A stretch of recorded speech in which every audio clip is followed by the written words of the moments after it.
Hey, I'm Rob for JestaThaRogue and this is Tiny Towns that I played at Tabletop Gaming Live 2019. It is for 1 to 6 players and plays in about 60 minutes. In this game you are the mayor of a tiny town. Whoever builds the most prosperous town will be the winner.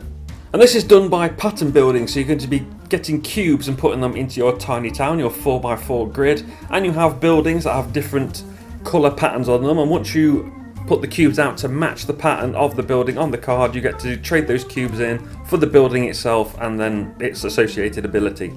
So players are going to take turns being the master builder, and what they will do is they will call out a colour of cube, and everybody takes that cube and they put it on their board, and that is pretty much an entire turn. As soon as any player meets the pattern on one of the cards, they get to trade them in. So we're going to have a look at these cards now.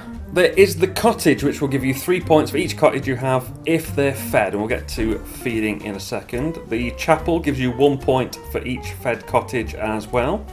The farm feeds 4 of your buildings, so that's how you get your cottages fed.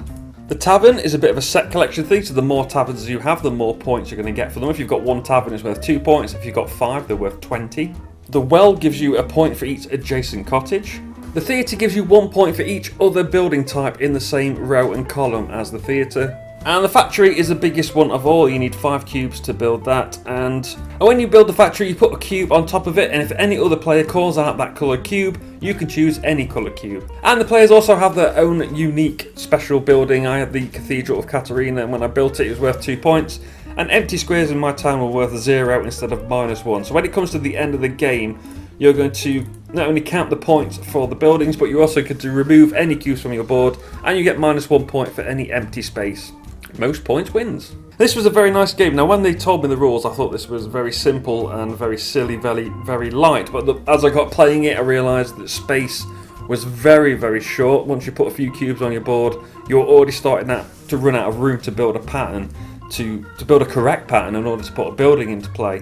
And especially as more and more of your spaces start getting taken up by buildings, you have less space to actually create the patterns that you need. If the colours don't get called out in the right order, you're not going to be able to build the patterns correctly because you're so short on space. You've got to put that one somewhere, and you're going to put it somewhere where you needed another colour, which will stop you building a certain building. I can't think of too many other games like this. Somebody around the table said it reminded them of Azel, which I can see, because obviously you're taking resources and you want to take as many as you can because you want to be able to build them up, but you don't want to take the ones you don't need because they're going to just hinder you. That's all they're going to do. So I can see that.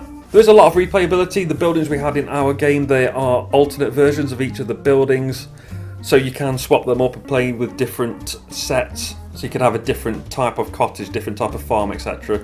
Just to change up things from game to game. The components are nice, especially the buildings. They're quite nice. The art on the cards is really nice, nicer than it has any right to be honest, because they could have easily cut back on anything there. But they've made a really good job of it. The graphic design is really clear. You can really make things out. And I really enjoyed this. It was much tougher than I thought it was going to be. And I had a lot of fun with it, so give this one a go. So thanks for watching. This is a new style of review for convention videos, so all feedback is appreciated. Remember to like, share and subscribe. You can follow me on Twitter at JTRPodcast, or find the blog at jtrpodcast.com. I've been Rob, aka Jesta ThaRogue, and I'll see you soon.